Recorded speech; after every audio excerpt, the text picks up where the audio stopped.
미국이야말로 그 누구도 부정할 수 없는 강대국임이 분명합니다. 하지만 이제 그 말도 모두 옛말이 된 사건이 하나 발생했습니다. 구독, 좋아요 부탁드리고 바로 시작하겠습니다. 최근 미국에서 심해 연구를 하고 있는 학자 중 한 사람으로서 정말 자랑스러운 일이 하나 있었습니다. 바로 태평양 마리아나 해구 바닥 수심만 1034m에 자리한 네레우스 스테이션을 만들어냈다는 점이죠. 그 어떤 나라도 따라올 수 없는 기술이라 생각했습니다. 하지만 정작 여기에서 생긴 문제를 한국이 해결했다는 점에 많은 미국 학자들이 자존심 상해했어요. 그날은 평범한 수요일 오전이었어요. 워싱턴 DC에 있는 해양과학센터에서 네레우스 스테이션의 전기 데이터를 확인하고 있었거든요. 기지 내부에는 세계 각국에서 선발된 과학자 7명이 3개월간의 장기 연구를 진행 중이었습니다. 수십 1만 미터가 넘는 극한 환경에서 생명체 연구와 지질 탐사를 동시에 수행하는 전례 없는 프로젝트였어요. 모든 시스템이 완벽하게 작동하고 있었습니다. 내부 압력 정상 그리고 산소 공급량 충분과 통신 상태 양호. 18년간 이런 임무를 수행해오면서 이보다 안정적인 상황은 본 적이 없을 정도였죠. 네레우스 스테이션은 완전 자율 운영 시스템으로 설계되어 있어서 지상과의 통신이 끊어져도 최소 한 달은 독립적으로 운영될 수 있었거든요. 그런데 오전 11시 42분 믿을 수 없는 일이 벌어졌습니다. 갑자기 네레우스 스테이션에서 오는 모든 신호가 완전히 사라진 거예요. 실시간 모니터링 화면에서 그 깊은 바다의 점이 순식간에 사라졌고 위성 통신도 완전히 두절됐습니다. 처음엔 일시적인 통신 장애라고 생각했어요. 심해에서는 가끔 이런 일이 있었거든요. 하지만 이번은 달랐습니다. 10분이 지나도 30분이 지나도 연락이 없었어요. 센터 전체가 긴장하기 시작했죠. 동료 연구원들의 얼굴이 점점 굳어지는 게 보였거든요. 해저 1만 미터 깊이의 연구기지가 완전히 침묵 상태에 빠진 거였습니다. 저는 즉시 비상 프로토콜을 가동했어요. 태평양 함대와 연락을 취하고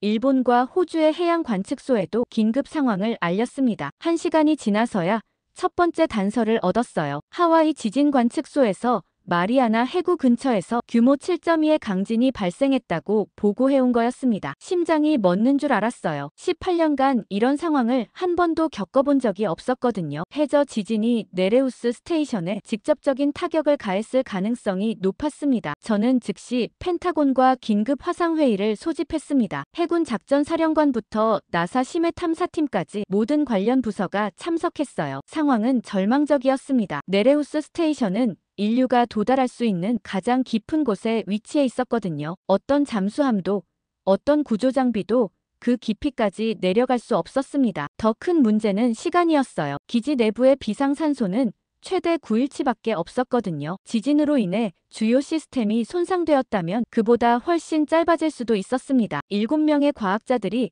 지구에서 가장 깊고 어두운 곳에 갇혀 있는 상황이었어요. 해군 구조 전문가 제임스 워커 제독은 현실적인 한계를 냉정하게 설명했습니다. 현존하는 가장 깊이 잠수할 수 있는 트리에스테오도 1900m가 한계였다고 했어요. 네레우스 스테이션은 그보다 훨씬 더 깊은 곳에 있었거든요. 게다가 구조 작업을 위해서는 단순히 도달하는 것만으론 안 되고 실제 작업이 가능한 장비가 필요했습니다. 나사 심해기술팀장 로버트 첸 박사도 비관적이었어요. 현재 기술로는 그 깊이에서 정밀한 구조 작업을 수행할 수 있는 로봇이나 잠수정이 존재하지 않는다고 했습니다. 설령 도달한다 해도 지진으로 손상된 기지의 복잡한 시스템을 수리하는 건 불가능에 가깝다는 거였어요. 밤이 깊어갈수록 상황은 더욱 절망적으로 느껴졌습니다. 가능한 언론은 통제했지만 연구에 참여한 과학자들의 가족들이 이 소식을 듣고 워싱턴으로 몰려들었어요. 저는 그들을 만날 면목이 없었습니다. 18년간 완벽하다고 자부했던 시스템이 무너져 내리는 걸 지켜볼 수밖에 없었거든요. 새벽 3시경 저는 혼자 남아서 네레우스 스테이션의 설계도를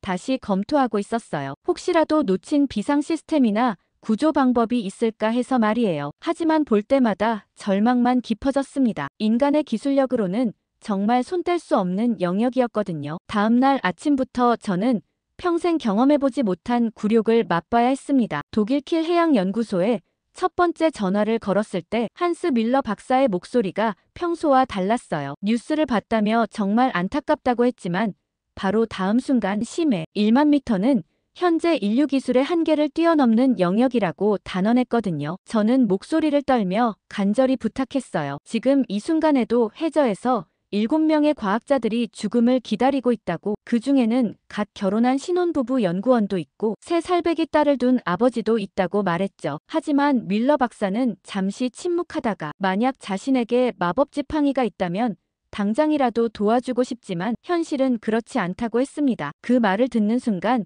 가슴이 무너져 내리는 걸 느꼈어요. 프랑스 이프레메르 연구소와의 화상통화는 더욱 절망적이었습니다. 장 미셸 쿠스토 박사의 표정을 보는 순간 이미 답을 알 수 있었거든요. 저는 화면을 통해 네레우스 스테이션 내부 사진들을 보여주면서 설명했어요. 7명의 연구원들이 평생을 바쳐 준비한 연구 프로젝트였고 지금 이들이 산소 부족으로 서서히 죽어가고 있다고 말했죠. 쿠스토 박사는 화면 속에서 고개를 저으며 눈물까지 글썽이면서도 자신들의 최첨단 노틸러스 호도 그 깊이에서는 알루미늄 캔처럼 찌그러져 버릴 거라고 했어요. 일본의 다나카 히로시 박사와 통화했을 때는 정말 충격이었죠. 평소 심해 기술에서만큼은 세계 최고라고 자부하던 사람의 목소리에서 당황스러움이 역력했어요. 저는 울먹이는 목소리로 말했습니다. 그중 한 명은 다나카 박사가 직접 추천해준 일본인 해양생물학자 사토 유키 박사라고.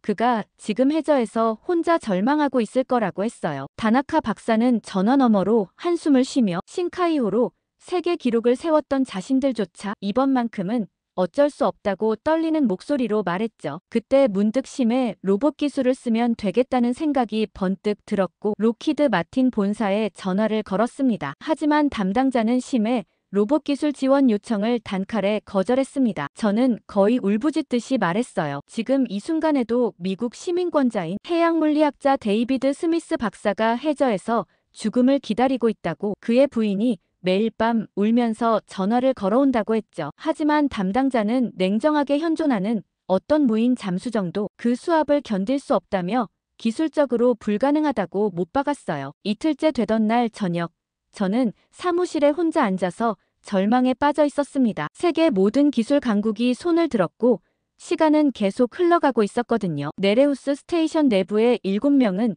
이미 이틀째 완전한 고립 상태였고 산소는 점점 줄어들고 있었어요. 그때 제 책상 위로 가족들이 보낸 편지들이 쌓여 있었습니다. 연구원들의 아내와 남편 그리고 부모님들이 보낸 간절한 호소문들이었죠. 특히 해양생물학자 마리아 곤잘레스 박사의 8살 딸이 그린 그림이 가슴을 찢었어요. 엄마가 바다 밑에서 물고기들과 함께 웃고 있는 그림이었는데 하단에 삐뚤삐뚤한 글씨로 엄마 빨리 집에 와요라고 적혀 있었거든요. 20년 가까이 해양과학에 몸담아왔지만 이렇게 무력감을 느낀 적은 없었습니다. 그때 펜타곤에서 급한 전화가 왔어요. 합참의장 조셉 덤포드 대장이 긴급 화상회의를 소집한다는 거였습니다. 혹시라도 새로운 소식이 있나 싶어 부랴부랴 회의실로 향했죠. 하지만 덤포드 대장의 표정도 어두웠어요. 모든 동맹국이 기술적 한계를 이유로 지원을 거절했다며 다른 대안을 모색해야 한다고 했습니다. 회의실 분위기는 정말 무거웠습니다. 참석한 모든 사람이 현실적 한계를 인정하고 있었거든요. 누군가는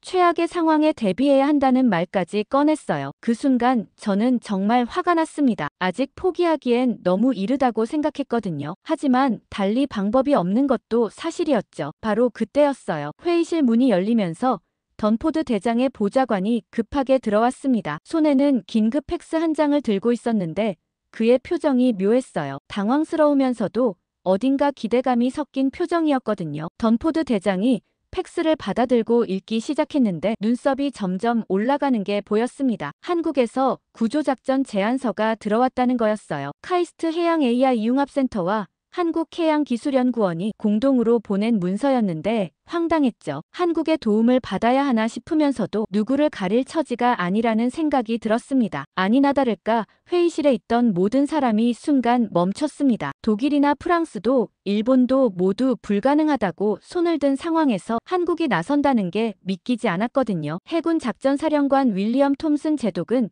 아예 코웃음을 쳤어요. 한국이 심해 구조기술을 제안한다는 것 자체가 현실성이 없다는 표정이었습니다. 그런데 더 웃긴 건 일본 측의 반응이었어요. 주일 미군 사령관을 통해 들어온 소식에 따르면 일본 정부가 한국의 참여에 강력히 반발하고 있다는 거였습니다. 자국 기술로도 해결하지 못한 문제를 한국이 풀 수 있다는 건 말이 안 된다며 미국 내부 로비까지 시도하고 있다고 했어요. 평소 한일 관계를 잘 아는 저로서는 충분히 예상 가능한 반응이었죠. 하지만 제안서 내용을 자세히 읽어보니 뭔가 달랐어요. 일반적인 물리적 구조 방식이 아니라 완전히 새로운 접근법이었거든요. 고장난 AI 시스템과 소통해서 스스로 문제를 해결하게 만든다는 컨셉이었습니다. 솔직히 처음엔 SF 소설 같다는 생각이 들었어요. 특히 인상적이었던 건 팀장으로 지명된 박현우라는 사람의 이력이었습니다. 카이스트에서 20년간 AI 시스템 복구 연구를 해온 박사였는데 특이하게도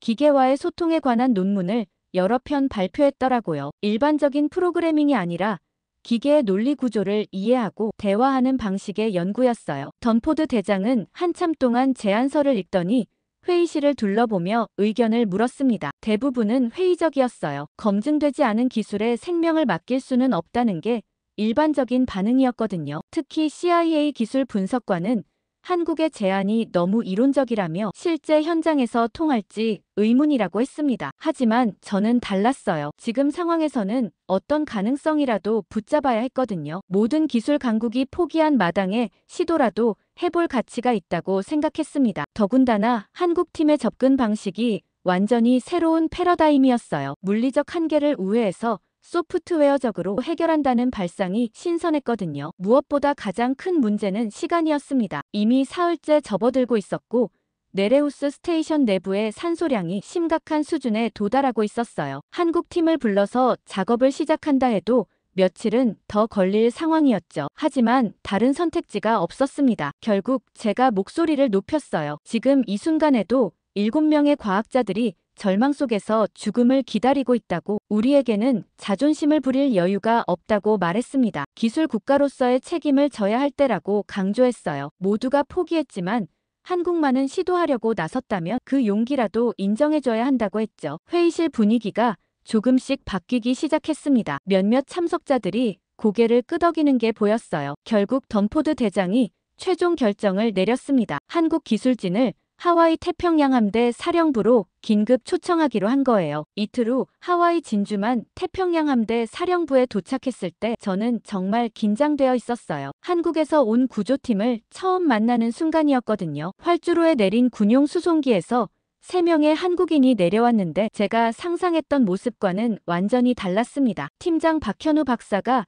제일 먼저 제게 다가왔어요. 40대 중반으로 보이는 차분한 인상의 남성이었는데 뭔가 학자 같은 분위기가 물씬 풍겼거든요. 평소 미군 기술자들의 근육질 체격에 익숙했던 저에게는 의외였어요. 하지만 악수를 나누는 순간 그의 눈빛에서 묘한 자신감이 느껴졌습니다. 박현우 박사가 첫 번째로 한 말이 정말 인상적이었어요. 네레우스 스테이션과 대화해보고 싶다고 하더라고요. 구조한다는 표현 대신 대화한다는 말을 쓰는 게 신기했거든요. 마치 고장난 기계를 환자 대하듯 여기는 것 같았습니다. 이소영 박사는 30대 초반으로 보이는 작은 체구의 여성이었는데 장비를 정리하는 모습이 정말 인상적이었어요. 모든 동작이 정확하고 체계적이더라고요. 특히 심링크라는 장비들을 다루는 손길이 마치 악기를 연주하는 것 같았거든요. 제가 다가가서 장비에 대해 물어봤을 때 이소영 박사는 미소를 지으며 이건 기계의 마음을 읽는 도구라고 했습니다. 좀 이상하다는 생각이 들었죠. 그리고 굉장히 젊어 보이는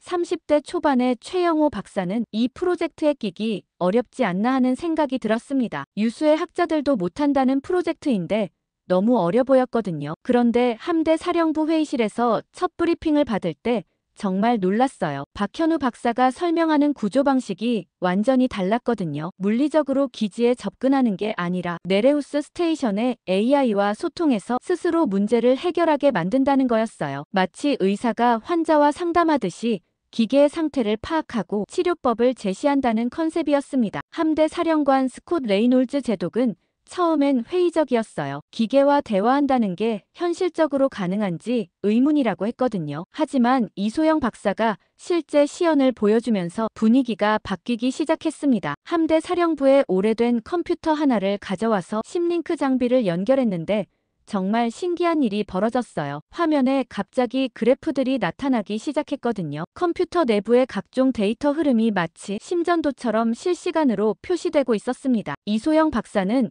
이 컴퓨터가 메모리 부족으로 스트레스를 받고 있다고 설명했어요. 그리고 몇 가지 조작을 하더니 컴퓨터 성능이 눈에 띄게 향상됐습니다. 최영호 박사는 네레우스 스테이션의 현재 상태에 대해 분석을 시작했어요. 지진 이후 기지 AI가 비상 모드로 전환되면서 모든 외부 접촉을 차단했을 가능성이 높다고 했거든요. 마치 트라우마를 겪은 환자가 자기 보호를 위해 마음의 문을 닫아버린 것과 같다는 설명이었습니다. 박현우 박사는 자신들의 접근법이 기존 방식과 근본적으로 다르다고 강조했어요. 명령하거나 강제로 침입하는 게 아니라 신뢰를 바탕으로 소통한다는 거였습니다. AI가 스스로 판단해서 구조에 협조하게 만드는 것이 핵심이라고 했어요. 회의가 끝나고 나서 저는 정말 기대가 되기 시작했습니다. 물론 아직도 반신반의하는 마음이 있었지만 적어도 새로운 희망이 생긴 것 같았거든요. 세계 모든 기술 강국이 포기한 상황에서 완전히 다른 접근법을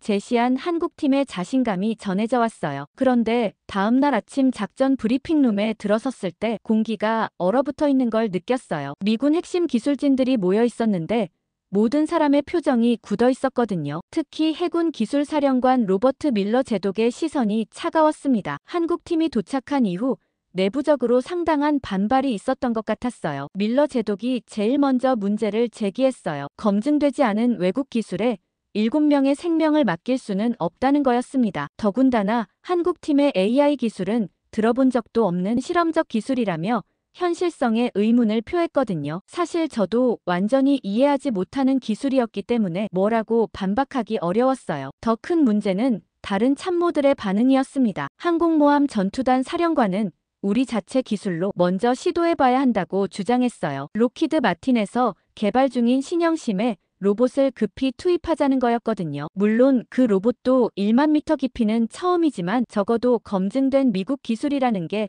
그들의 논리였습니다. CIA 기술 분석관의 말이 가장 날카로웠어요. 한국의 제안서를 자세히 분석해봤는데 너무 이론적이고 추상적이라는 거였습니다. 기계와 대화한다는 컨셉 자체가 과학보다는 SF에 가깝다며 실제 구조 작업에서는 통하지 않을 거라고 단언했어요. 그 말을 들으니 저도 갑자기 불안해지기 시작했습니다. 가장 충격적이었던 건 일본 측의 움직임이었어요. 주일 미군을 통해 들어온 소식에 따르면 일본 정부가 한국팀 투입에 강력히 반발하고 있다는 거였습니다. 자국의 최고 기술진도 해결하지 못한 문제를 한국이 풀 수 있다는 건 현실적으로 불가능하다며 미국 내부 로비까지 시도하고 있다고 했어요. 그리고 더 놀라운 건 일본이 부랴부랴 자체 구조팀을 급파했다는 소식이었습니다. 도쿄대학에서 급조한 팀이라고 했는데 사실 전문성이 부족한 건 뻔했거든요. 하지만 일본 입장에서는 한국에게 뒤처질 수 없다는 자존심 문제였던 것 같아요. 그때 박현우 박사가 차분하게 설명을 시작했습니다. 한국팀이 사용하는 AI가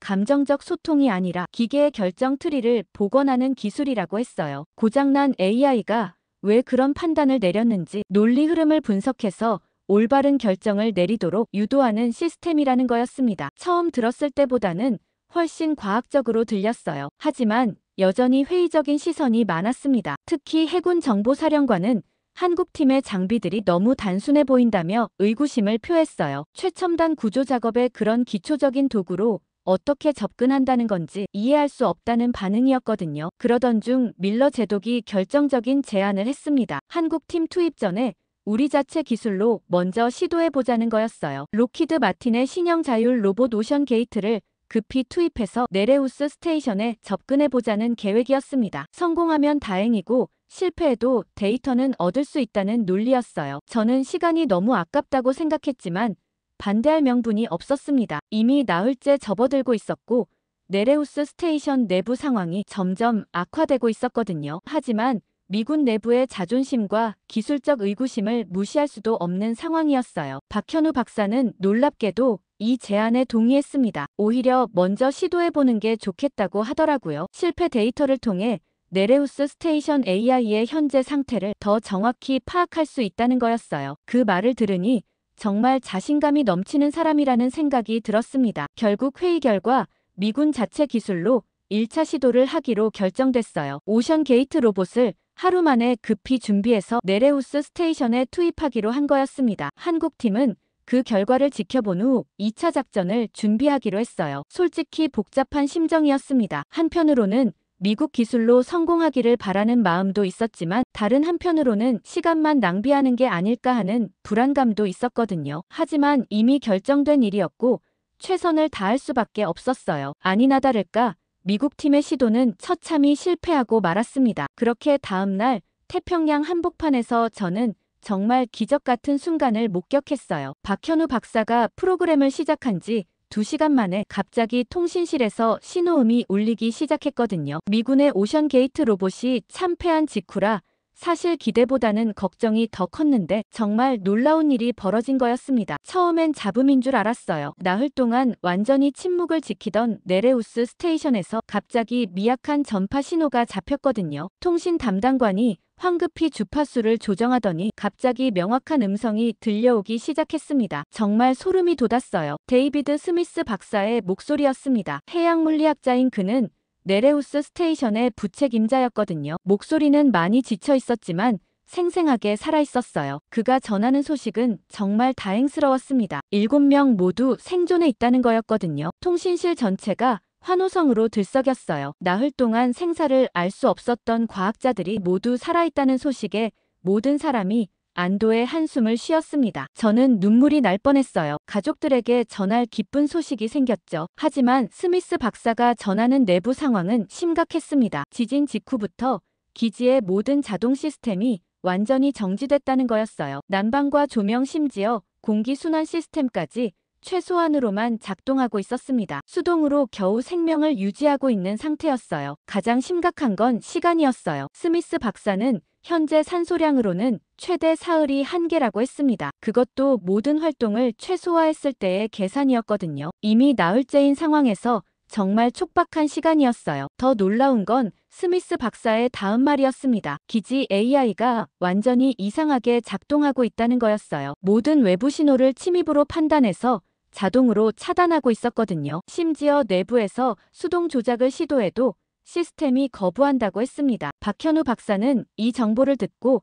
즉시 분석에 들어갔어요. 심링크 장비로 기지 AI의 상태를 더 자세히 들여다보기 시작했거든요. 모니터에는 복잡한 데이터 흐름들이 실시간으로 나타나고 있었습니다. 이소영 박사가 놀라운 발견을 했어요. AI가 지진을 외부 공격으로 오판해서 극도의 방어 모드에 빠져 있다는 거였습니다. 모든 외부 접촉을 적대적 침입으로 간주하고 있었거든요. 그래서 구조 시도도 공격으로 인식해서 더욱 강력하게 차단하고 있었어요. 최영호 박사는 더욱 구체적인 문제점을 찾아냈습니다. AI의 위험 판단 알고리즘이 비정상적으로 민감해져 있다는 거였어요. 평소라면 무시했을 미세한 진동이나 압력 변화도 모두 위협으로 인식하고 있었거든요. 하지만 가장 중요한 발견은 따로 있었어요. 박현우 박사가 AI의 결정 패턴을 분석한 결과 특정 신호 체계에는 반응한다는 걸 알아낸 거였습니다. 마치 올바른 열쇠만 있으면 문을 열 수 있는 것처럼 AI와 소통할 수 있는 방법이 있다는 뜻이었어요. 스미스 박사와의 연락이 계속 유지되면서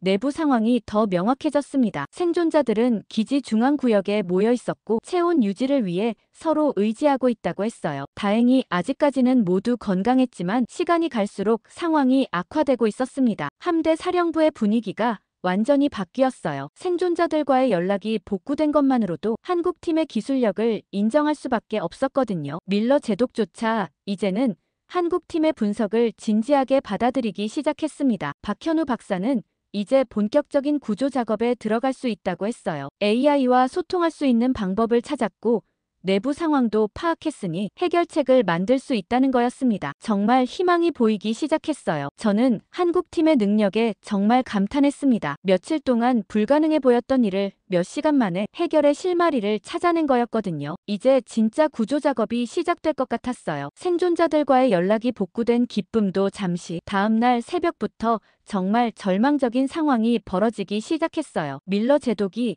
한국팀의 성과에도 불구하고 여전히 미군 기술로 직접 구조를 시도하겠다고 고집을 부렸거든요. 연락만 복구됐을 뿐 실제 생명을 구하는 건 검증된 기술이어야 한다는 게 그의 논리였습니다. 새벽 5시부터 준비된 두 번째 오션 게이트 로봇이 투입됐어요. 이번에는 더 강력한 추진력과 향상된 AI를 탑재했다고 했거든요. 저는 작전실에서 실시간으로 상황을 지켜보고 있었는데 처음에는 순조로워 보였습니다. 로봇이 수심 8,000m까지는 별 문제 없이 하강했어요. 하지만 9,000m를 넘어서면서부터 이상한 일이 벌어지기 시작했습니다. 네레우스 스테이션의 AI가 로봇의 접근을 감지하자마자 모든 외부 신호를 차단해버린 거예요. 박현우 박사가 예상했던 대로였죠. 더 심각한 건 AI가 로봇을 침입자로 판단해서 적극적인 방어 행동에 나섰다는 거였어요. 기지 주변의 수압 조절 시스템을 조작해서 인위적인 압력 변화를 만들어내기 시작했거든요. 로봇이 접근할수록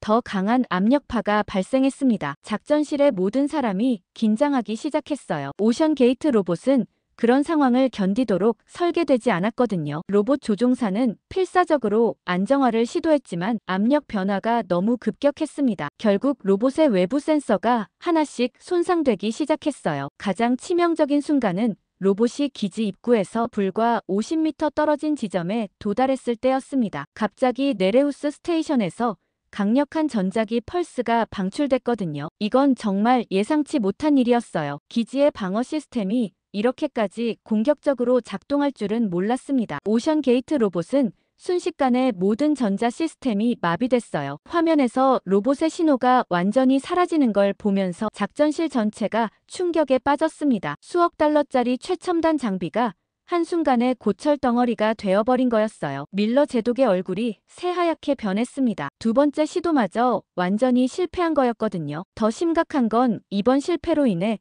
네레우스 스테이션의 AI가 더욱 경계심을 높였다는 거였어요. 스미스 박사와의 통신도 다시 끊어졌습니다. 그 순간 일본 팀이 도착했다는 소식이 전해졌어요. 도쿄대학에서 급조한 구조팀이었는데 팀장 나카무라 히로시 교수는 자신만만한 표정이었습니다. 수직 드릴형 장비로 기지 상부를 직접 뚫고 들어가겠다는 계획이었어요. 저는 그 계획을 듣고 정말 걱정됐습니다. 1만 미터 수심에서 드릴 작업이라니 너무 위험해 보였거든요. 하지만 나카무라 교수는 일본의 정밀 기계 기술력을 과시하듯 자신있게 설명했어요. 특수 합금으로 제작된 드릴 헤드가 어떤 압력도 견딜 수 있다는 거였습니다. 오후 2시에 일본 팀의 수직 드릴 시스템이 투입됐어요. 거대한 드릴 이 바다 위에서부터 천천히 하강하기 시작했는데 처음에는 정말 인상적이었습니다. 일본 특유의 정밀함이 엿보였거든요. 하지만 수심 5,000m를 넘어서면서부터 문제가 발생하기 시작했어요. 극한의 수압이 드릴 시스템에 예상보다 훨씬 큰 부담을 주고 있었거든요. 나카무라 교수는 계속 괜찮다고 했지만 모니터에서 드릴의 진동이 점점 불규칙해지는 게 보였습니다. 8,000m 지점에서 첫 번째 경고음이 울렸어요. 드릴 헤드의 온도가 급상승하고 있다는 신호였습니다. 마찰로 인한 열이 냉각 시스템의 한계를 넘어서고 있었거든요. 나카무라 교수는 당황하기 시작했지만 계속 작업을 강행했습니다. 9,000m에 도달했을 때 정말 끔찍한 일이 벌어졌어요. 갑자기 드릴 시스템 전체에서 폭발음이 들렸거든요. 수압을 견디지 못한 내부 압력 탱크가 터진 거였습니다. 거대한 장비가 순식간에 산산조각 나면서 바다 밑으로 사라졌어요. 일본 팀의 완전한 실패를 목격하면서 저는 정말 절망스러웠습니다. 이제 정말로 한국 팀만이 유일한 희망이었거든요. 기존의 물리적 접근법으로는 도저히 해결할 수 없다는 게 명확해졌어요. 박현우 박사는 이 모든 실패를 지켜보면서도 차분했습니다. 오히려 네레우스 스테이션 AI의 반응 패턴을 더 정확히 파악할 수 있게 됐다며 긍정적으로 받아들이고 있었어요. 이제 정말 그들의 방식이 유일한 해답이라는 걸 모든 사람이 인정할 수밖에 없었습니다. 일본 팀의 참혹한 실패를 목격한 직후 박현우 박사가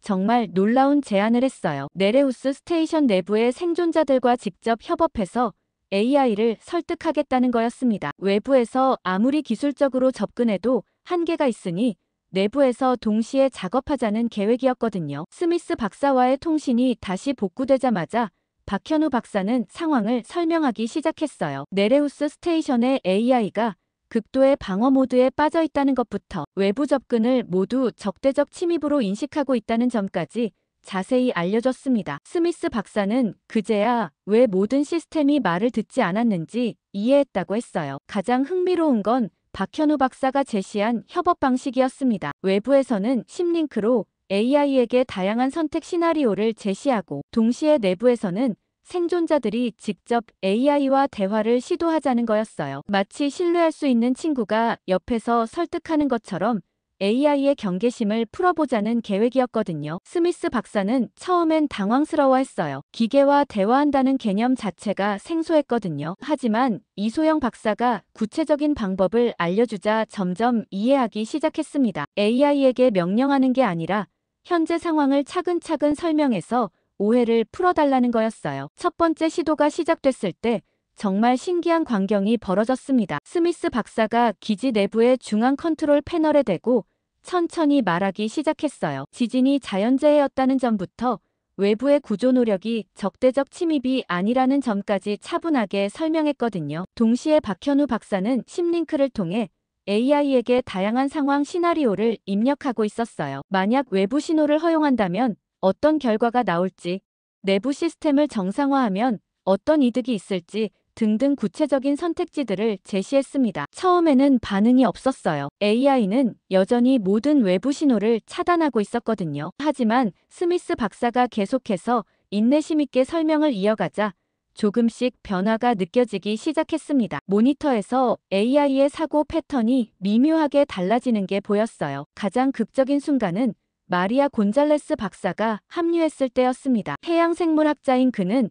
평소 네레우스 스테이션의 환경 시스템을 담당했었거든요. AI와 일상적으로 소통하며 일해왔던 사람이었어요. 그가 AI에게 말을 걸자 정말 놀라운 일이 벌어졌습니다. AI가 처음으로 반응을 보인 거예요. 아주 작은 신호였지만 외부 센서 하나가 잠깐 활성화됐습니다. 마리아 박사는 AI에게 자신을 기억하는지 물어보면서 과거의 공동 작업들을 하나씩 언급했어요. 수개월 동안 함께 해저 생태계를 연구했던 추억들을 차근차근 상기시켰거든요. 이소영 박사는 이 기회를 놓치지 않았습니다. AI가 마리아 박사의 목소리에 반응하는 순간 즉시 신뢰 구축 알고리즘을 실행했어요. AI가 기억하고 있는 안전했던 과거 상황들을 데이터베이스에서 찾아내서 현재 상황과 연결시키기 시작했습니다. 점진적으로 AI의 방어벽이 무너지기 시작했어요. 먼저 내부 조명 시스템이 조금씩 밝아지더니 공기 순환 팬이 정상 속도로 돌아가기 시작했습니다. 생존자들이 환호성을 지르는 소리가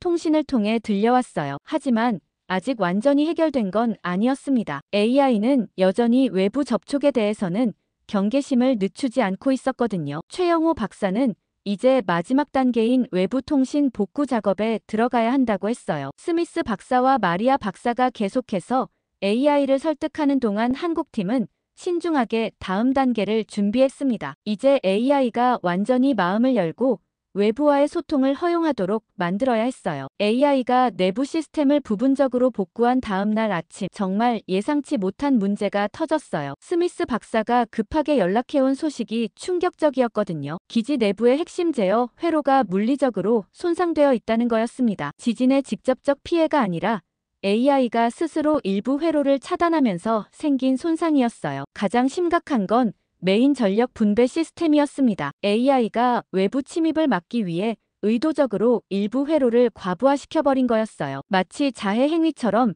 스스로를 보호하려다가 중요한 부분을 망가뜨린 셈이었거든요. 이제 단순히 AI를 설득하는 것만으론 해결되지 않는 상황이었습니다. 박현우 박사가 이 소식을 들었을 때 한참 동안 침묵하고 있었어요. 모든 사람이 그의 반응을 지켜보고 있었는데 솔직히 저도 막막했습니다. 물리적 손상을 수리하려면 결국 외부에서 접근해야 하는데 그럴 경우 AI가 다시 방어 모드로 돌아갈 게 뻔했거든요. 그때 박현우 박사가 정말 파격적인 제안을 했어요. 기존 회로를 수리하는 게 아니라 AI 스스로 새로운 회로를 설계하게 만들자는 거였습니다. 네레우스 스테이션에는 예비 부품들과 자동 조립 시스템이 있으니 AI가 직접 대안을 만들어낼 수 있다는 논리였어요. 함대 사령부는 즉시 반발했습니다. 밀러 제독은 그런 식으로 AI에게 시스템 설계 권한을 넘겨주는 건 너무 위험하다고 했어요. 만약 AI가 잘못된 판단을 내린다면 기지 전체가 돌이킬 수 없는 상황에 빠질 수 있다는 거였거든요. 하지만 이소영 박사의 설명을 들어보니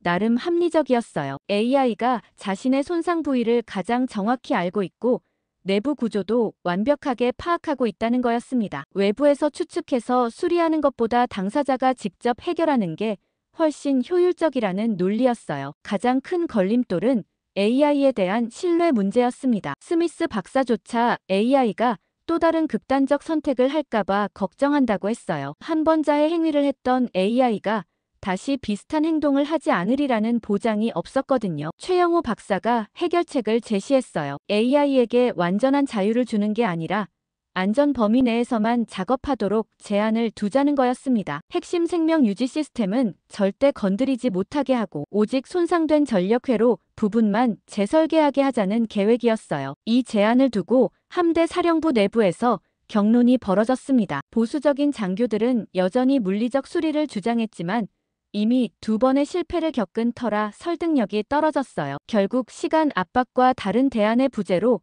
박현우 박사의 제안이 받아들여졌습니다. 가장 우려스러운 건 내부 반발이었어요. 일부 미국 기술자들이 한국팀의 시스템 설계 권한을 넘겨주는 것에 강하게 반대했거든요. 네레우스 스테이션의 핵심 기술이 외부에 노출될 수 있다는 우려였습니다. 하지만 몇몇 젊은 과학자들이 한국팀에 합류하기 시작했어요. 특히 AI 전문가인 레이첼 톰슨 박사는 박현우 박사의 접근법이 혁신적이라며 적극 지지했습니다. 기계와의 협업이라는 완전히 새로운 패러다임이라고 평가했어요. 본격적인 작업이 시작되자 정말 신기한 광경이 펼쳐졌습니다. 스미스 박사가 AI에게 현재 상황을 상세히 설명하면서 스스로 해결책을 찾아보라고 요청했어요. 마치 동료 엔지니어에게 상담하는 것처럼 자연스러웠거든요. AI의 반응은 놀라웠습니다. 먼저 기지 내부의 모든 예비 부품을 스캔하기 시작했어요. 그 다음에는 손상된 회로의 정확한 위치와 범위를 3D 모델로 구현해서 최적의 우회 경로를 계산하기 시작했습니다. 가장 인상적이었던 건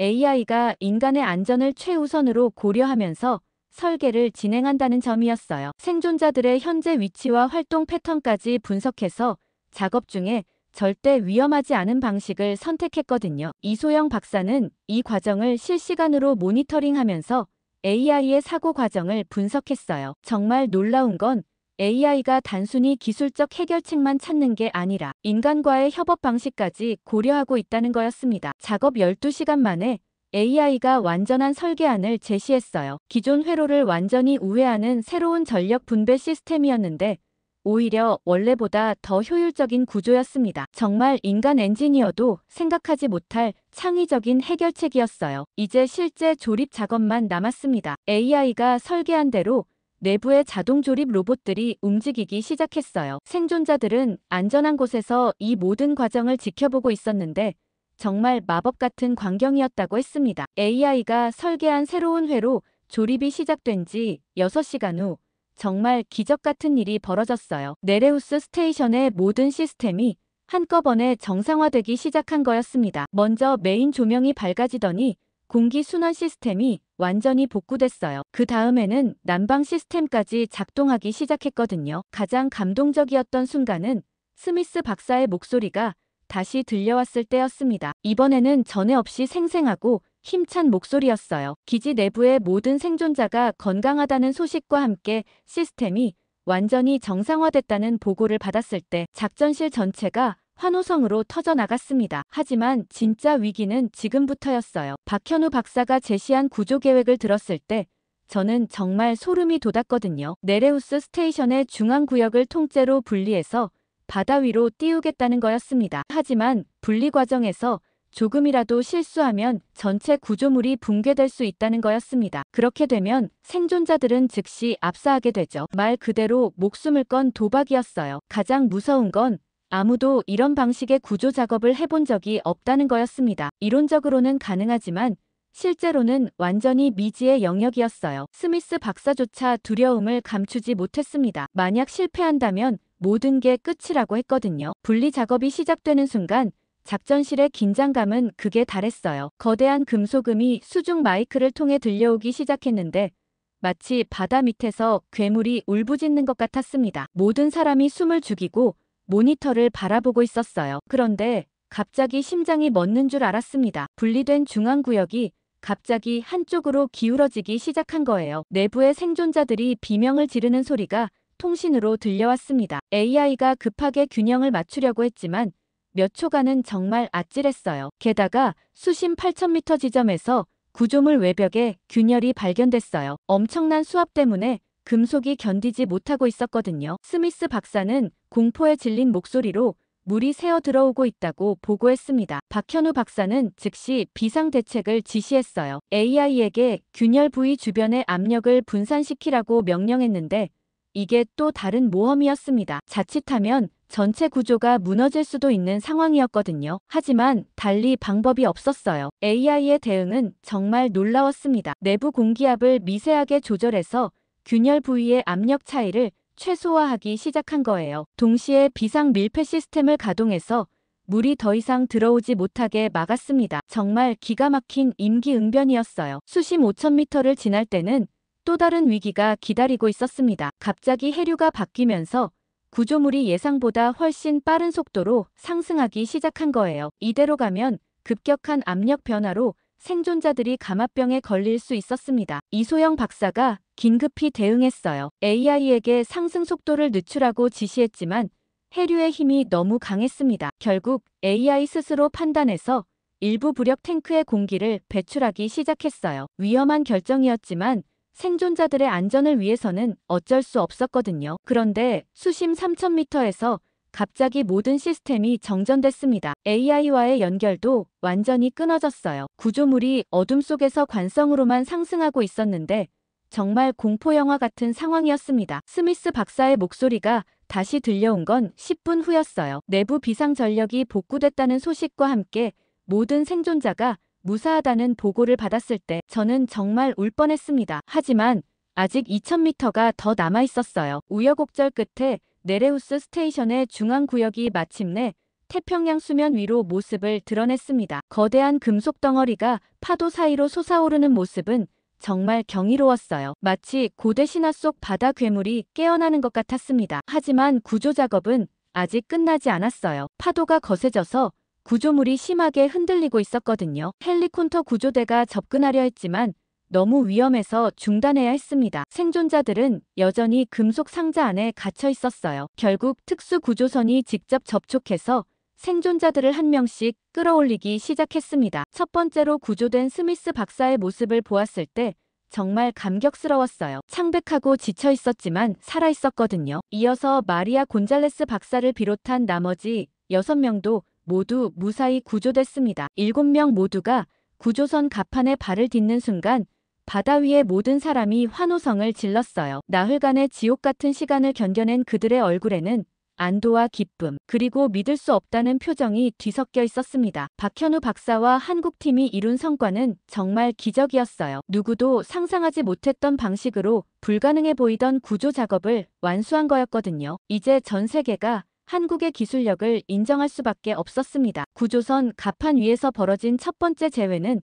정말 잊을 수 없는 광경이었어요. 스미스 박사가 위성 전화를 받고 무너져 내리는 모습을 보면서 저도 모르게 눈물이 났거든요. 전화 너머에서 들려오는 건 그의 아내 엘리자베스의 목소리였습니다. 나흘 전 소식을 들었을 때부터 엘리자베스는 한순간도 눈을 붙이지 못했다고 했어요. 네레우스 스테이션과의 연락이 끊어졌다는 소식을 듣고는 아예 집을 나와서 샌디에이고 해군 기지에서 계속 기다리고 있었거든요. 스미스 박사의 목소리를 듣는 순간 그녀도 전화기 너머에서 흐느껴 울기 시작했어요. 스미스 박사는 떨리는 목소리로 자신이 무사하다는 걸 반복해서 말했습니다. 하지만 정작 중요한 건 그 다음이었어요. 자신을 구해준 게 한국팀이라는 걸 엘리자베스에게 설명하기 시작한 거였습니다. 미국의 최첨단 장비로도 불가능했던 일을 한국 과학자들이 완전히 다른 방식으로 해냈다고 했어요. 가장 감동적이었던 순간은 스미스 박사가 박현우 박사를 전화해 바꿔주려고 했을 때였습니다. 엘리자베스가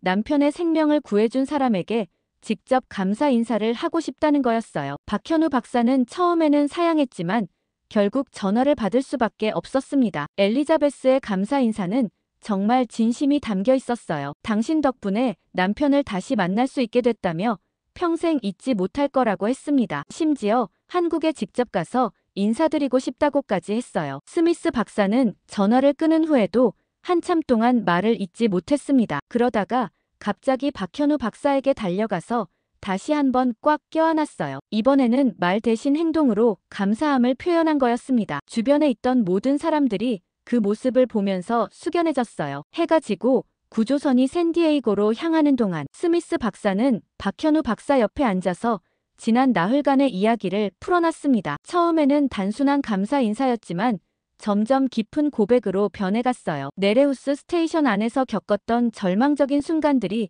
하나씩 드러나기 시작했거든요. 둘째 날 밤이 가장 무서웠다고 했어요. 산소 공급이 불안정해지면서 정말 죽을 수도 있겠다는 생각이 들었을 때 가장 먼저 떠오른 게 집에서 기다리고 있을 아내와 두 아이들이었다는 거였습니다. 엘리자베스와 마지막으로 나눈 대화가 사소한 다툼이었다는 걸 떠올리며 후회했다고 했어요. 그런데 한국팀에 연락이 들어오면서 모든 게 바뀌었다는 거였어요. AI와 소통하는 방식을 보면서 정말 놀랐다고 했습니다. 기계를 다루는 게 아니라 정말 살아있는 존재와 대화하는 것 같았다면서 눈을 반짝였어요. 마치 상처받은 친구를 위로하듯이 AI를 대하는 모습이 인상적이었다고 했습니다. 스미스 박사가 잠시 말을 멈추고 바다를 바라보더니 조용히 말했어요. 이제야 왜 한국팀만이 성공할 수 있었는지 알 것 같다고 했습니다. 다른 팀들은 모두 AI를 정복하려고 했는데 한국팀만은 AI와 친구가 되려고 했다는 거였어요. 그 차이가 결국 생과 사를 가른 것 같다며 깊은 감탄을 표했습니다. 그날 밤 스미스 박사가 선실에서 가족과 화상통화를 하는 모습을 우연히 봤는데 정말 가슴이 뭉클했어요. 화면 속에서 8살 딸 소피아가 아빠를 보며 환하게 웃고 있었거든요. 스미스 박사는 딸에게 한국의 착한 아저씨들이 아빠를 구해줬다고 설명하고 있었습니다. 소피아는 그 아저씨들에게 그림을 그려서 보내주고 싶다고 했어요. 그 순간 저는 이것이야말로 이번 구조 작업의 진짜 의미라는 생각이 들었습니다. 구조 작업이 끝나고 이틀 후 펜타곤에서 열린 긴급회의는 정말 살벌한 분위기였어요. 국방부 차관을 비롯해서 해군 수뇌부와 고위직들이 모두 참석했는데 회의실 안의 긴장감이 장난이 아니었거든요. 제임스 패터슨 국방부 차관이 회의를 시작하면서 던진 첫 번째 질문부터 예사롭지 않았습니다. 패터슨 차관이 리처드 스톤 제독을 똑바로 바라보며 차근차근 물어보기 시작했어요. 한국팀이 심링크 기술을 제안했을 때 왜 그렇게 단호하게 거부했느냐는 거였습니다. 당시 상황을 구체적으로 설명해보라고 했어요. 스톤 제독은 당황한 기색을 감추지 못하면서 AI와 정신적으로 소통한다는 개념 자체가 비과학적으로 들렸다고 변명했습니다. 마치 SF 영화나 판타지 소설에서나 나올 법한 이야기 같았다는 거였어요. 하지만 패터슨 차관의 추궁은 더욱 날카로워졌습니다. 그렇다면 기술 검증이라도 요청해봤느냐고 물었거든요. 한국 측에서 제공한 기술 자료를 검토해봤는지, 전문가 의견을 구해봤는지, 최소한의 사전 조사라도 했는지 하나씩 따져 물었어요. 스톤 제독은 시간이 급박했고 검증되지 않은 외국 기술을 함부로 믿을 수 없었다고 답했지만 목소리에는 확신이 없었습니다. 패터슨 차관이 냉정하게 반박했어요. 그 판단 때문에 소중한 골든타임을 날려버렸다면서 구체적인 피해 상황을 열거했습니다. 네레우스 스테이션 내부의 산소 농도가 위험 수준까지 떨어졌고 생존자들의 체온이 계속 하락하고 있었다는 거였어요. 하루만 더 늦었다면 정말 돌이킬 수 없는 상황이 됐을 거라고 강조했습니다. 이번에는 레이첼 톰슨 박사가 집중 포화를 받았어요. 패터슨 차관이 최고 기술 책임자라는 사람이 한국의 심링크 기술을 제대로 분석해봤느냐고 날카롭게 물었거든요. 구체적으로 어떤 부분이 불가능하다고 판단했는지 기술적 근거를 제시해보라고 했습니다. 톰슨 박사는 한국 측에서 제공한 기술 자료가 충분하지 않았다고 둘러댔지만 패터슨 차관은 받아주지 않았어요. 패터슨 차관이 더욱 강하게 몰아붙였습니다. 자료가 부족했다면 추가 자료를 요청했어야 하는 게 아니냐는 거였어요. 그것도 하지 않고 무작정 불가능하다고 단정한 건 직무유기나 다름없다고 했습니다. 더욱이 한국의 해양 AI 기술이 이미 여러 차례 검증된 기술이라는 사실도 알고 있었으면서 왜 무시했느냐고 추궁했어요. 톰슨 박사는 변명할 말을 찾지 못하고 입을 다물고 있을 뿐이었습니다. 가장 날카로운 공격은 마이클 데이비스 합참 작전부장에게 향했습니다. 패터슨 차관이 왜 동맹국의 지원 제안을 거부하고 미국 단독 작전을 고집했느냐고 물었을 때 회의실 분위기가 완전히 얼어붙었어요. 구체적으로 어떤 전략적 판단에 근거했는지 설명해보라고 했습니다. 데이비스 부장은 작전의 기밀성과 안전성을 고려했다고 답했지만 그 근거가 부실하기 짝이 없었어요. 패터슨 차관이 더욱 구체적으로 파고들었습니다. 기밀성이라고 했는데 네레우스 스테이션은 이미 국제공동연구시설이 아니냐는 거였어요. 한국도 당초부터 참여국 중 하나였는데 무슨 기밀성을 운운하느냐고 했습니다. 안전성 문제라면 미국 기술로 3일 동안 해결 못한 문제를 한국은 6시간 만에 해결했는데 어느 쪽이 더 안전하냐고 반문했어요. 데이비스 부장은 할 말을 완전히 잃고 고개만 숙이고 있었습니다. 그런 배타적 사고방식과 근거 없는 자신감 때문에 7명의 생명이 위험에 처했다면서 어떻게 책임질 거냐고 물었거든요. 더 나아가 이런 오판으로 인해 미군의 국제적 위신이 얼마나 실추됐는지 아느냐고 따졌습니다. 전 세계가 지켜보는 상황에서 미국이 자존심 때문에 동맹국의 도움을 거부했다가 결국 그들에게 구원받는 꼴이 됐다는 거였어요. 해리스 대령의 공격은 여기서 끝나지 않았습니다. 패터슨 차관에게 직접 건의하기 시작했어요. 이런 무능하고 편견에 사로잡힌 지휘관들 때문에 미군 전체의 신뢰도가 바닥으로 떨어졌으니 즉각 책임을 물어야 한다는 거였습니다. 특히 스톤 제독의 오만함과 근거 없는 편견이 얼마나 위험한 결과를 초래할 뻔했는지 구체적인 사례를 들어가며 설명했어요. 만약 한국팀에 끈질긴 설득이 없었다면 지금쯤 7구의 시체를 건져 올리고 있을 거라고 했습니다. 존 밀러 제독이 이때 결정적인 증언을 했어요. 패터슨 차관이 현장에서 직접 목격한 한국팀의 역량이 구체적으로 어느 정도였느냐고 물었을 때 밀러 제독의 답변은 매우 상세했습니다. 미국과 일본이 72시간 동안 온갖 첨단 장비를 동원하고도 해결하지 못한 문제를 한국팀은 단 6시간 만에 완벽하게 해결했다는 거였어요. 더욱 놀라운 건 물리적 파괴나 강제적 접근이 아니라 AI와의 소통을 통해 근본적 해결책을 찾아냈다는 점이었습니다. 밀러 제독은 더욱 구체적으로 설명을 이어갔어요. 한국팀이 네레우스 스테이션의 AI와 연결되는 과정을 직접 지켜봤는데 정말 경이로웠다고 했습니다. 기술적 우월성을 넘어서 완전히 다른 차원의 접근법이었다고 평가했습니다. 패터슨 차관이 한국 기술의 구체적인 장점들에 대해 더 자세히 묻자 밀러 제독은 체계적으로 답변했습니다. 첫 번째는 심링크 기술의 혁신성이었어요. 기존의 해킹이나 물리적 접근법으로는 상상할 수 없는 방식으로 AI의 깊은 내면까지 접근할 수 있었다는 거였습니다. 이는 단순한 기술적 우위를 넘어서 철학적 관점의 차이라고 할 수 있었어요. 게다가 미국과 일본 팀은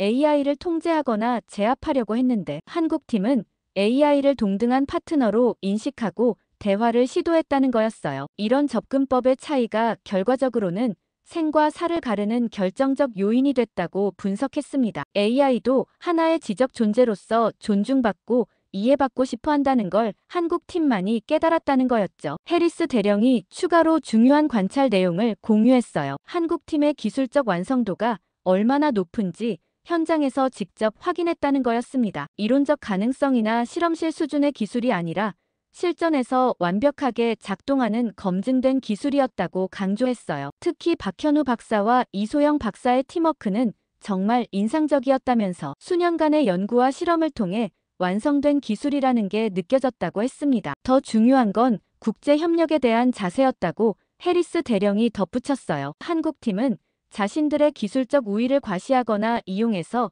정치적 이득을 취하려고 하지 않았다는 거였습니다. 오직 인류 공동의 목표인 생명 구조에만 집중했고 기술 공유에도 매우 적극적이었다고 했어요. 이런 마인드야말로 진정한 선진국의 자세라고 평가했습니다. 패터슨 차관이 마지막으로 던진 질문이 모든 걸 결정짓는 순간이었어요. 앞으로 이런 참담한 실수를 방지하고 국제 협력을 강화하려면 구체적으로 어떤 조치가 필요하냐고 물었거든요. 해리스 대령이 즉시 명확한 답변을 제시했습니다. 편견과 오만함에 사로잡혀서 객관적 판단을 할 수 없는 지휘관들을 즉시 교체해야 한다는 거였어요. 해리스 대령은 더 나아가 구체적인 대안까지 제시했습니다. 동맹국들과의 기술 협력을 전담할 새로운 조직을 만들고 특히 한국 같은 첨단 기술 강국과는 정기적인 공동훈련과 기술 교류 프로그램을 운영해야 한다는 거였어요. 21세기에는 혼자서 모든 걸 해결할 수 있다는 사고방식 자체가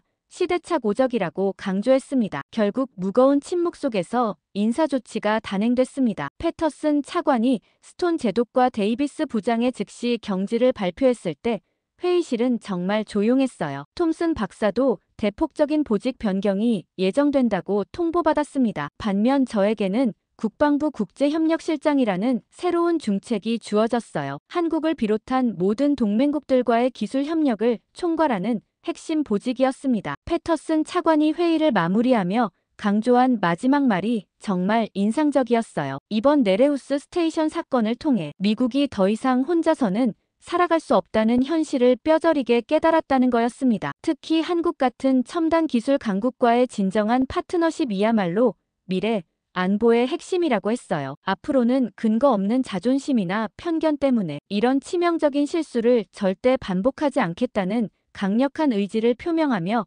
역사적인 회의가 막을 내렸습니다. 그렇게 펜타곤 회의가 끝나고 며칠 후 저는 박현우 박사와 개인적인 만남을 가졌어요. 워싱턴 DC의 한 조용한 한식당에서 이루어진 이 만남은 정말 의미 깊었거든요. 박현우 박사가 한국으로 돌아가기 전 마지막 일정이었는데 제가 특별히 시간을 내서 감사 인사를 하고 싶다고 요청한 거였습니다. 박현우 박사가 먼저 제가 처음부터 한국 기술을 신뢰해줘서 정말 고마웠다면서 만약 저의 지지가 없었다면 이런 성공적인 결과를 얻기 어려웠을 거라고 말했어요. 저는 겸손하게 한국팀의 뛰어난 실력 덕분이었다고 답했습니다. 그러면서 박현우 박사가 어떻게 이렇게 훌륭한 연구자가 되었는지 궁금하다고 물어봤어요. 박현우 박사가 잠시 생각에 잠기더니 조심스럽게 자신의 과거 이야기를 꺼내기 시작했어요. 사실 미국에서 유학할 때 정말 힘든 시절이 있었다고 털어놨습니다. 특히 처음 미국 학교에 갔을 때의 충격이 컸다면서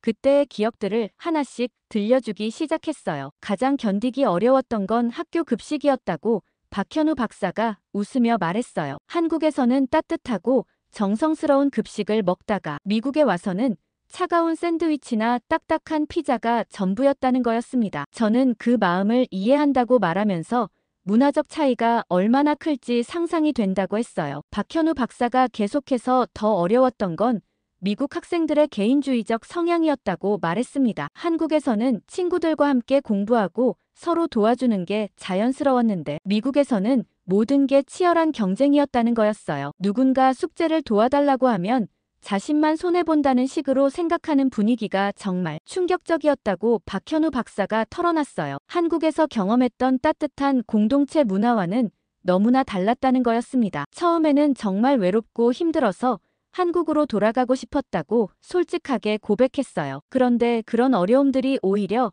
더 큰 동기부여가 됐다고 박현우 박사가 말했어요. 한국에 대한 그리움이 클수록 더욱 열심히 공부하게 됐다는 거였습니다. 언젠가 한국 사람으로서 자부심을 느낄 수 있는 성과를 내겠다고 다짐했다고 했어요. 미국 학생들이 무시할 수 없을 만큼 뛰어난 실력을 보여주고 싶었다는 거였습니다. 저는 정말 대단한 정신력이라고 감탄했어요. 그런 역경을 오히려 성장의 발판으로 만든 것이 인상적이라고 말했습니다. 박현우 박사가 겸손하게 웃으며 당시에는 정말 힘들었지만 지금 생각해보면 그 경험이 자신을 더 강하게 만들어줬다고 했어요. 실제로 그런 각오로 공부한 결과 성적이 눈에 띄게 향상됐다고 박현우 박사가 계속 말했어요. 특히 수학과 과학 분야에서는 항상 상위권을 유지했는데 그때마다 한국 교육의 우수성을 보여준다는 자부심이 있었다고 했습니다. 선생님들과 동급생들도 점점 그를 인정하기 시작했다고 덧붙였어요. 고등학교 때는 완전히 달라졌다고 박현우 박사가 말했어요. 학업 성취도가 워낙 뛰어나서 주변에서 먼저 도움을 요청하는 경우가 많아졌다는 거였습니다. 그때 한국에서 배운 나눔의 정신을 발휘해서 친구들을 적극적으로 도와줬다고 했어요. 그러면서 자연스럽게 리더십도 기를 수 있었다고 했습니다. 결과적으로는 그 힘든 경험들이 모두 자산이 됐다는 거였어요. 저는 정말 멋진 성공 스토리라고 감탄했어요. 그런 박현우 박사의 배경을 알고 나니 이번 구조 작업에서 보여준 리더십과 끈기가 더욱 이해된다고 말했습니다. 어려서부터 키워온 불굴의 정신력이 결정적 순간에 빛을 발한 것 같다고 덧붙였어요. 박현우 박사가 마지막으로 고백했어요. 사실 이번 구조 작업을 성공시키고 싶었던 이유 중 하나도 한국 기술의 우수성을 전 세계에 알리고 싶었기 때문이라고 했습니다. 어린 시절 미국에서 겪었던 서러움을 이런 식으로나마 풀고 싶었다는 거였어요. 저는 그 마음을 충분히 이해한다면서 박현우 박사 덕분에 정말 값진 경험을 했다고 진심으로 감사 인사를 전했습니다.